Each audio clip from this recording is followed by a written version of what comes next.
On a certain day, two cows were grazing on the English meadow, English cows. One cow asked the other, "What is your opinion about the mad cow disease?" The other cow said, "I don't care a hoot, I'm anyway a helicopter." Being a mystic, being a realized being is just like this.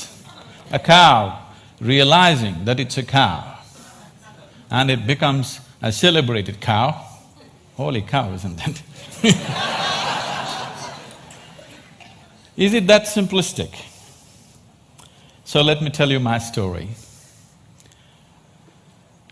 So as a child, one thing that I realized was that I was utterly, absolutely ignorant. And everybody around me seemed to know just about everything. I did not know anything at all. So because I did not know anything, I had to pay enormous attention towards everything. My sense of attention became like this: if I see a leaf, I could just sit there looking at this leaf, just staring at it for hours. If I sat up in my bed, just staring at the darkness, I could just do this for the whole night. So this attention brought a completely different level of involvement and interaction with just about anything and everything around me, animate and inanimate. But everybody else seemed to know everything and they were just going about their life busy and happy. But I was just staring at every little thing. Then I realized that even they did not know anything. It is just that they had their assumptions and belief systems that they were happy with, either their own or what was handed down to them by someone else. And they not only knew about what is here, they also knew about other worlds, about gods, about heavens and everything. And here I was struggling to figure out what is what.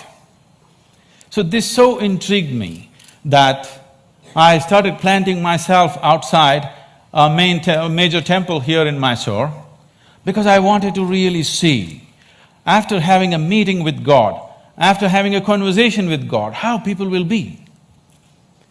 So I stood there intensely observing every face that's walking out of the temple, and generally I heard local gossip. Sometimes in Indian temples, your footwear walks away with someone else, and then I hear people cursing the creation and the creator. I always found people walking out of restaurants always had more joyful faces than people walking out of temples. Divine versus dosa, dosa seems to win.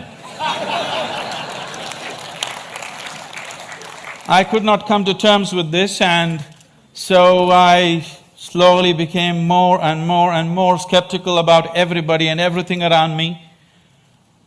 Skeptical about social structures, political systems, religious beliefs, even scientific theories, because none of them match with my experience of life. On a certain day, I started moving towards Chamandi Hill. You must see this place. And there is a tradition in Mysore. If you have something to do, you go to Chamandi Hill. If you have nothing to do, you go to Chamandi Hill.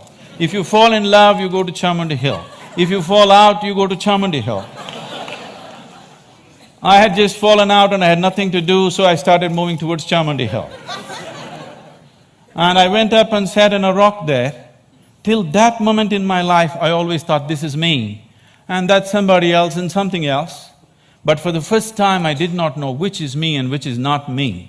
Suddenly, what was me was just all over the place. The very rock on which I was sitting, the air that I breathed, the very atmosphere around me, I had just exploded into everything. That sounds like utter insanity. This, I thought, lasted for 10 to 15 minutes.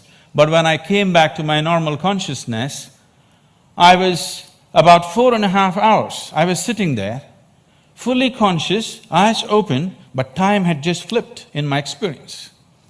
For the first time in my adult life, tears were flowing down, and I've always been peaceful and happy, that was not an issue, but here I was drenched in a completely different kind of blissfulness, every cell in my body bursting with ecstasy.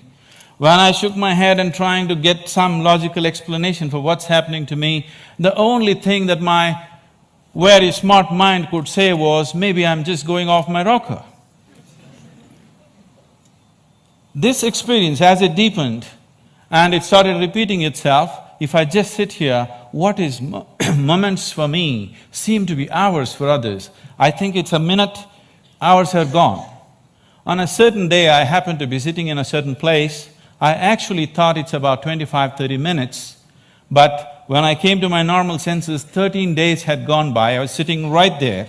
India being what it is, a whole crowd had gathered, garlands around my neck, people touching my feet, somebody wants to know what will happen to his business, somebody wants to know when his daughter will get married. All the things that I hated were just happening around me. And I had to move away from this place just to avoid this crowd around me. And as this experience deepened into me, one thing that happened to me was everything that I believed was me suddenly was not me. This was always me. And suddenly I found this is just an accumulation of food that I've eaten. What I accumulate can be mine but can never be me. This was just a huge heap of impressions in my mind. And this body and mind, not being me but just being mine, a distance arose between me and my body, between me and my mind. This also facilitated a certain experience within me, that suddenly the equation of time and space was suddenly not applicable for me. I was seeing that what is here is there, what is there is here, past, present and future got mixed up. It was one majestic chaos, but utterly beautiful. So my skeptical mind, not able to come to terms with it, started conducting experiments. These experiments are too weird to talk about and the results too fairy tale-ish for anybody to believe. But one thing that I arrived at was that existence is not human-centric. And all human experience is self-made. Most people believe that their experience is molded by what situations in which they exist, but all human experience is 100% self-created from within. I think today a lot of science is beginning to agree with that. And having realized that, if all experience is created from within, if the basis of your experience is within you, the seat of your experience is within you as it is, what kind of experience of life would you want to have? For yourself, I'm sure you want it to be at most pleasantness, whatever you may be doing.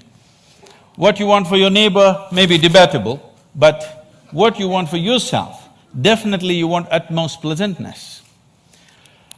As I realized the basis of my experience is within me, I shifted from staring at things to sitting with my eyes closed. This was a dimensional shift in my life, from staring to sitting with my eyes closed. I got so fascinated with this human mechanism, I wouldn't want to open my eyes. For days on end, I'm just keeping my eyes closed, wanting to see everything about this one. And what I realized was, if I take a piece of bread and put it into this system, this piece of bread becomes my body in a few hours and I begin to experience this as myself. This amazing process, as I became more and more aware of it, I saw the very source of creation, the very maker of this body, the manufacturer of this body is within.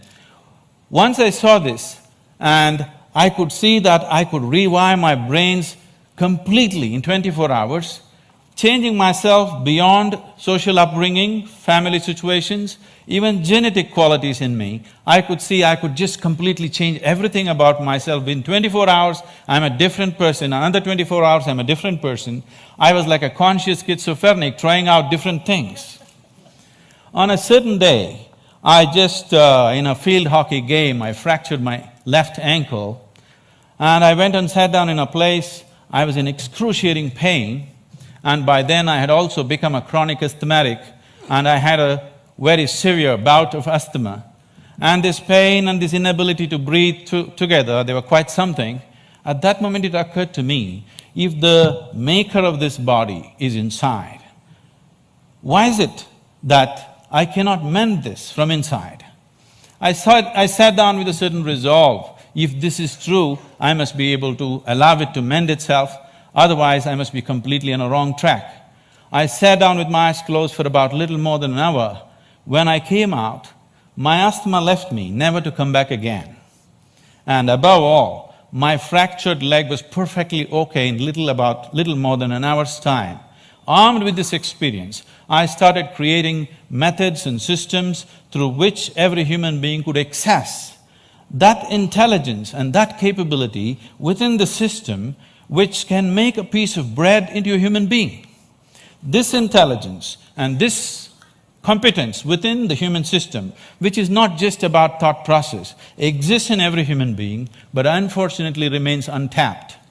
And I went about creating systems that people could make use of today, these technologies for inner well-being, these methods to engineer your interiority the way you want it. Millions of people are making use of it, enjoying the benefits of that, but the essential part of this is that there is such a high level of intelligence and competence on every millimeter of the body, every point of the body, not just in the thought process. This is completely untapped by human societies. There are ways to do this, and as I went into this process, what I saw was, what is it that determines what is me and what is not me? I am capable of taking a piece of bread and making it into myself. If I look at this body, it is just a piece of this planet that I have borrowed, but why is this separate and this is separate? Then I found that it is just the boundaries of sensation which determines what is me and what is not me. Here there is sensation, so this is me. There seems I don't feel the sensation, so that's not me.